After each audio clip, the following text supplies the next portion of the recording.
Laurent Saint-Martin va nous rejoindre avant d'accueillir Charles de Courson. Je vous en prie, Monsieur Saint-Martin, pour réagir vous aussi. Alors, je ne sais pas si vous partagez non seulement la métaphore, mais aussi le terme employé à l'instant par Jean-Noël Barrot de révolution dans l'idée, le principe de l'épargne retraite avec ce dispositif annoncé à l'instant par le ministre de l'économie. Oui, en tout cas, c'est une vraie rupture. On peut appeler ça révolution, on peut appeler ça vraie rupture, on peut aussi appeler ça tout simplement une avancée, et ce qui va vraiment dans le bon sens. Tant qu'on va dans le bon sens, une avancée est positive.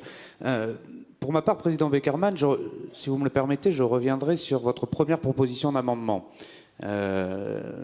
Justement, autour de l'assurance vie, et pour ne pas laisser l'impression que les sujets d'épargne retraite viendraient se substituer ou remplacer ou viendrait nuire à l'efficacité de l'assurance vie. Comme l'a très bien rappelé mon collègue Jean-Noël, ce n'est évidemment pas le cas. Alors vous avez appelé ça, je reprends vos mots dans votre proposition d'amendement, pour une finalité citoyenne et responsable. Alors, si vous me le permettez, je reprendrai cette expression que je trouve formidable et j'y rajouterai citoyenne, responsable et performante. Et là, vous avez exactement ce que nous voulons faire de ce produit d'assurance vie au service des entreprises françaises. Parce que n'oublions pas la philosophie, il faut toujours se la rappeler pour bien comprendre où nous allons. La philosophie du budget 2018 que nous avons voté à l'automne dernier avec mes deux collègues, c'était la suivante. Il ne faut plus que les épargnants ne soient uniquement attirés par les outils de défiscalisation à l'entrée, plus uniquement en tout cas, il y a toujours des incitations fiscales et c'est normal, mais il faut que demain les épargnants aillent chercher des produits d'épargne davantage pour des raisons de performance financière. Et, en même temps, qu'ils aillent investir pour une finalité économique, c'est-à-dire des fonds propres d'entreprise, des actions d'entreprise, qu'elles soient PME, entreprises de taille intermédiaire ou grandes entreprises, mais qu'elles se sentent actionnaires, directement ou indirectement, de l'économie française. Dans d'autres termes, ce qu'on a voulu faire, c'est réconcilier les épargnants, la France qui épargne, avec l'économie française et avec nos entreprises françaises. C'est parvenir à terme à une majorité de Français qui se disent « si les entreprises françaises vont bien, alors je vais bien, parce que mon épargne va bien ».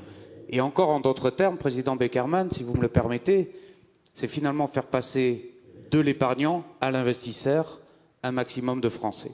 C'est ça qui est important et qu'il faut toujours se rappeler dans la philosophie budgétaire que nous avons votée. Et donc l'étape où nous en sommes aujourd'hui, et donc ce qu'a présenté le ministre tout à l'heure en anticipation de la loi Pacte, c'est la continuité, c'est mettre les conditions légales et réglementaires à une capacité d'investissement, évidemment pour l'épargne retraite. Moi je crois même qu'on peut aller au-delà des 300, je crois que c'est même possible, mais également pour l'assurance vie. Et donc, pour l'assurance vie, c'est finalement permettre une part bien plus importante que ce que nous avons aujourd'hui en unité de compte et dans l'investissement pour le non-coté.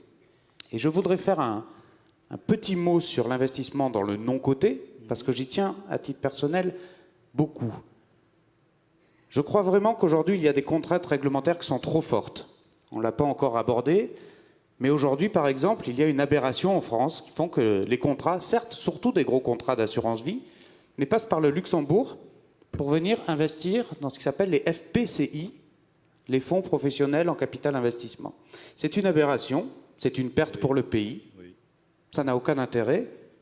Les fonds, au final, ont l'argent en souscription par ces fonds d'assurance vie luxembourgeois. Il faut que demain, avec la loi Pacte, nous puissions débattre et pousser pour que ces fonds viennent directement des assureurs vie français. Ça me paraît, c'est même pas du patriotisme économique, ça me paraît réellement du bon sens. Il y a aussi d'autres sujets réglementaires qu'il faudra aborder. La fameuse quote-part plafonnée sur le non-coté à 10%. Je crois qu'il faut là aussi, si on est dans un exercice de meilleure lisibilité et de rendre la liberté aux épargnants peut-être, savoir l'augmenter ou en tout cas le déplafonner. Et puis il y a ce fameux sujet, ce grand débat qui n'est pas tranché, de qu'est-ce qu'un investisseur. J'ai dit tout à l'heure qu'il faut faire passer les épargnants à un comportement d'investisseur. Qu'est-ce qu'un investisseur dit qualifié? Aujourd'hui, l'AMF le considère à 100 000 euros. Je crois là aussi qu'il va falloir faire entrer ce débat-là, parce que si on veut réconcilier les Français avec l'économie, avec leurs PME régionales, avec les entreprises de taille intermédiaire, je ne suis pas sûr à titre personnel que le seuil de 100 000 euros reflète réellement l'ensemble des épargnants français et reflète notamment tous les épargnants français, et je pense qu'il y en a beaucoup dans cette salle, qui aimeraient participer davantage à la vie économique des entreprises autour d'elles. Monsieur le député, vous en avez une de plus, c'est ma petite-fille Daria, qui a un jour est devenue adhérente de l'affaire et qui a souscrit à l'euro-croissance. Et heureusement qu'elle ne sait pas encore parler, parce qu'elle se moquerait de moi, car sa performance sur l'euro-croissance est bien supérieure à la mienne sur le fonds général. Oui, c'est un bon exemple. C'est un bon exemple. Alors l'euro-croissance, performance, j'accède performance, citoyen, responsable, et performant. Oui, et je reprendrai, si vous me le permettez, ce triptyque régulièrement dans les prochains débats, parce que je crois effectivement que dans le citoyen, on a la participation et la fameuse réconciliation avec l'économie. Dans le responsable, c'est finalement je participe à la dynamique de croissance française. Et puis dans le performance, et je ne vais pas chercher des produits uniquement pour défiscaliser, même si ça peut être légitime, mais aussi parce que derrière, il y a du rendement et que je le fais aussi, et ça devrait même être surtout pour ça. Et si vous me le permettez, je conclurai juste avec un exemple de produit. J'ai beaucoup aimé votre deuxième proposition d'amendement sur la stabilité fiscale, puisqu'en dessous, il y avait écrit pour éviter l'inflation des produits. Et là, je ne peux que abonder dans votre sens. Je crois que ce dont les Français ont besoin, surtout, et pas que les Français, ceux qui vendent les produits aussi. N'oubliez jamais le front office des banques et des assurances et des gestionnaires d'actifs qui vendent ces produits-là. Il faut que ce soit lisible aussi pour eux. Il faut que ce soit compréhensible pour pouvoir derrière l'expliquer aux épargnants. Donc je ne vous proposerai pas un énième produit, je vous proposerai peut-être une idée à creuser qui serait de faire, vous vous souvenez des OPCI pour l'immobilier, et bien faire un produit frère de l'OPCI qui serait sur le non-coté, sur le capital investissement, et qui serait un mélange entre des actifs liquides, pour permettre justement toujours de garder un certain niveau de liquidité à l'épargnant, et puis un certain niveau d'actifs non liquides. Et c'est là où on aurait de l'investissement direct en fonds propres des entreprises. C'est simple, il faudrait peut-être revoir une partie de la réglementation pour le rendre plus souple et plus facile d'accès, mais c'est possible. On a le dispositif législatif, monsieur le député. Le président Macron, quand il était à Bercy, est l'auteur d'une unité de compte en private equity. Les compagnies d'assurance peuvent aujourd'hui proposer ce que vous dites, c'est-à-dire des unités de compte comme celles que nous avons à l'affaire en private equity. C'est lui qui en est l'auteur. Et moi, je soutiens cette initiative. Alors, vous avez raison, elles existent via les FCPR. Vous avez tout à fait raison.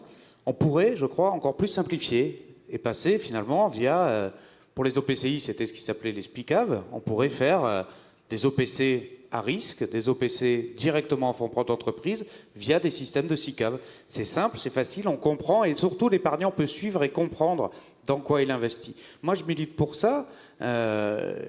Il y a beaucoup d'investisseurs français qui font soit du capital risque, soit du capital développement, soit du capital transition. Il peut y avoir plein de types d'investissements en France. Vous avez BPI France qui peut être un acteur majeur pour justement parfois montrer la voie dans la façon de souscrire dans des fonds. Et je pense vraiment que les épargnants sont demandeurs. En tout cas, c'est ce qu'on remarque quand on fait nos enquêtes au sein de l'Assemblée et quand on creuse un petit peu les débats. Il y a vraiment une demande de passer d'un comportement d'épargnant passif, non seulement à un épargnant actif, mais même au statut d'investisseur. Merci.